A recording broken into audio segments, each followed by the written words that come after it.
অর্জন, এবং সে দেখিয়ে দিয়েছে যে প্রয়োজনে আইনি লড়াইয়ের মধ্যে দিয়েও কিভাবে নিজের যে অধিকার সেটা অর্জন করে নেওয়া যায়। আমাদের সবাইকে আমাদের অধিকার অর্জনের যে লড়াই তার দিশা দেখিয়েছে জিজা ঘোষ।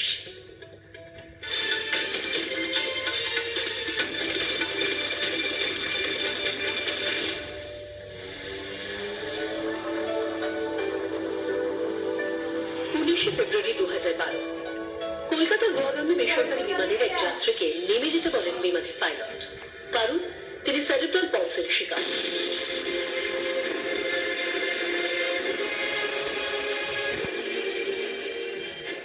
ইন্দো-জার্মান ইন্টারন্যাশনাল ডিসেবিলিটি কনফারেন্সের অন্যতম সদস্য হিসেবে যোগ দিতে যাচ্ছিলেন মেয়েটি। হাজার অনুরোধ সত্ত্বেও চেয়ে রেখেছেন, নেমে যেতে বাধ্য করা হয়েছিল, মানসিকভাবে ভেঙে পড়েছিলেন।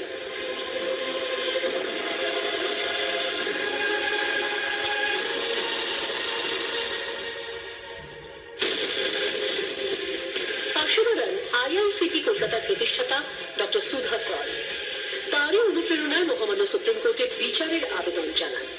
12 মে 2016 রায় দেন সুপ্রিম কোর্ট। 10 লক্ষ টাকা ক্ষতিপূরণ দিতে বলা হয় বেসরকারি বিমান সংস্থাটিকে। আজ জয়ী জিজা আমাদের সঙ্গে রয়েছেন স্টুডিওতে। জিজা ঘোষ, তাকে প্লেন থেকে নামিয়ে দেওয়া হয়েছিল। তিনি 4 বছরের একটা বড় লড়াই লড়েছেন আর তারপর ছিনিয়ে নিয়েছে নিজের জয়। She fought herself and won this battle. ডাক্তারের অতিরিক্ত আত্মবিশ্বাসের ফলে জন্মলগ্ন থেকে সেরিব্রাল পলসের শিকার জিজা, কিন্তু পরিবার পরিজনেরা তাকে কখনোই বুঝতে দেননি।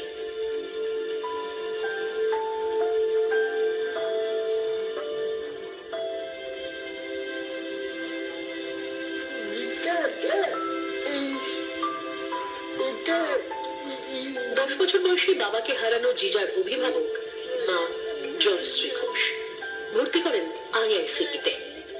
এরপর লা মার্টিনিয়ার ফর গার্লস থেকে ক্লাস 12, সোশিয়োলজি নিয়ে প্রেসিডেন্সি কলেজ থেকে স্নাতক, মাস্টার্স করতে যান দিল্লি ইউনিভার্সিটি। এই প্রথম মায়ের হাত ছেড়ে হস্টেলে একা থাকা, নিজের কাজটা নিজে বুঝে নেওয়া, কিন্তু কোনো অসুবিধাই হয়নি জিজার। স্নাতকোত্তর শেষ করে অ্যাডভোকেসি ডিসেবিলিটি নিয়ে উচ্চশিক্ষার জন্য সোজা লিডস ইউনিভার্সিটি, ইউকে। দেশে ফিরে যোগ দিলেন আইআইসিটি কলকাতায়। পাশে দাঁড়ালেন তাঁর মতো সমস্ত সেরিব্রাল পলসের ভাই বোনেরা।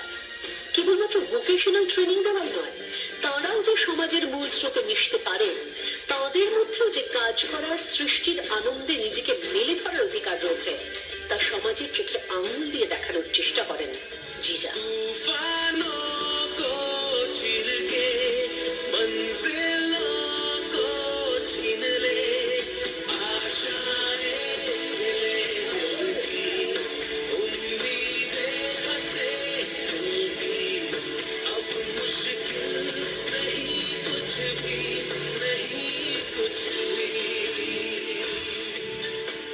নিজে একজন সেরিব্রাল পলসে আক্রান্ত হয়েও দেশের সমস্ত সেরিব্রাল পলসের জন্য নিরলস পরিশ্রম করে যাচ্ছেন।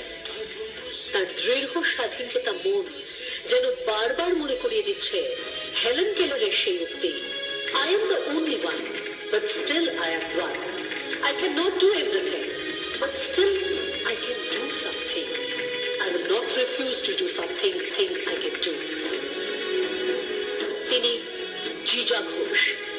24 ঘন্টা অনন্য সম্মান 1423-এ অনন্য সাধারণ বিভাগে সম্মানিত। তাকে সম্মান জানাতে পেরে আমরাও গর্বিত।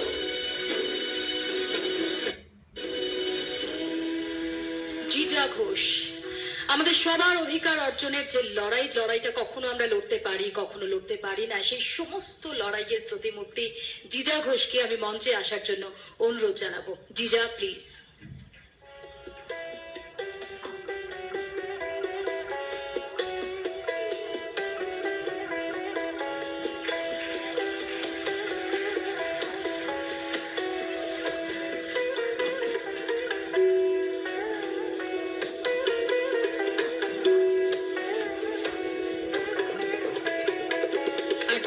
সম্মান প্রদানের জন্য আমি মঞ্চে আসতে অনুরোধ করব বিশিষ্ট চলচ্চিত্র পরিচালক সুদেষ্ণা রায় ও অভিজিৎ গুহ, অভিনেত্রী মুমতাজ সরকার এবং ক্রিকেটার রণদেব বসুকে।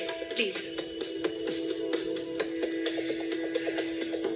জিজা সাহসের প্রতিমূর্তি, লড়াইয়ের প্রতিমূর্তি, এবং জিজার হাতটা আমি যতবার ধরি ততবার বুকে বল পাই, অসম্ভব বল পাই।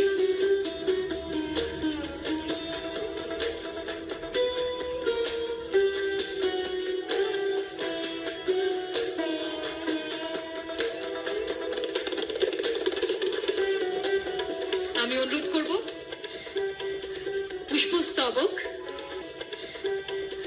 পুষ্পস্তবক, ট্রফি এবং সামান্য একটা চেক সেটা তুলে দিতে প্লিজ। রণদেব, অভিজিৎ দা প্লিজ।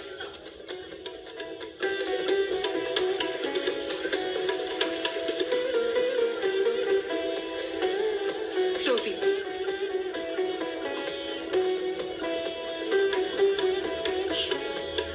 আমি শংসাপত্র এবং সামান্য চেক একটু তুলে দিতে অনুরোধ করব সুদেশ দাদি আর মুমতাজকে।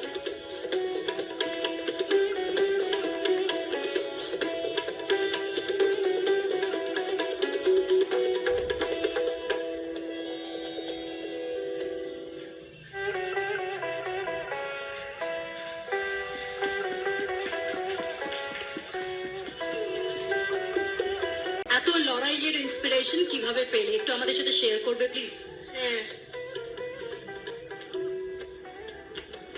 তুমি আমার মা, যিনি তার জীবন দিয়ে আমার এত বড় সাপোর্টে তো আইএসপি আছে, আমার বন্ধুরা, টিচাররা, বাড়ির লোক, সবাই আমার সাপোর্ট করে। নাহলে আমি তো একা পারতাম না। অনেক ধন্যবাদ জিজা, অনেক অভিনন্দন, এবং তোমার এই লড়াই সেটা আমাদের সবাইকে দিশা দেখায়। তুমি আমাদের সবার লড়াইয়ের আলোকবর্তিকা। অনেক অভিনন্দন, আমরা তোমার দীর্ঘ কর্মময় জীবন কামনা করি। এভাবেই তুমি এগিয়ে চলো, আমাদের সবাইকে আগে নিয়ে চলো তোমার হাত ধরে। অনেক ধন্যবাদ। ধন্যবাদ 24 ঘন্টা।